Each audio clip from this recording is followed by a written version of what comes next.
د عاشوري د ورځې د روژې فضیلت دا دی چې الله رب العزت به زمونږ او ستاسو د یو کال ګناهونه معاف کړي. یعنی دا تیر کال چې څومره ګناهونه زمونږ نه شوي دا به د هغې دپاره الله رب العزت کفاره وګرځوي. رسول الله صلی الله علیه وسلم چې کله مدینې منورې ته تشریف راوړو نو ویې کتل چې یهودو به دغه روژه نیوله. رسول الله صلی الله علیه وسلم ته تپوس کوي چې تاسو ولې د عاشورې د ورځې روژه نیسئ؟ نو هغې ورته وویلې چې په دې ورځ باندې موسی علیه السلام ته الله رب العزت د فرعون او د هغه د لښکر نه نجات ورکړ او فرعون الله رب العزت غرق کړی او د هغې د شکریې دپاره د شکرانې په طور باندې مونږ دا روژه نیسو. نو رسول الله صلی الله علیه وسلم وفرمایل چې د موسی علیه السلام سره د دې یهودو نه زیاته مینه زمونږ ده، لهذا مونږ هم دا روژه نیسو.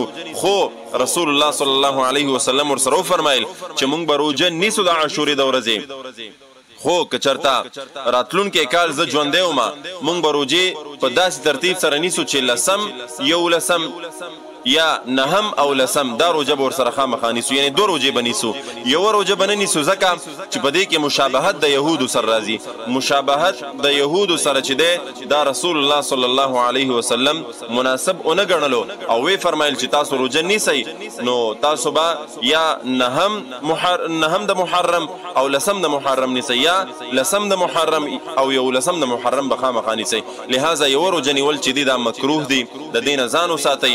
او دو روژې چې دی دا به خامخا نیسئ، د دې فضایل ډېر زیات دي.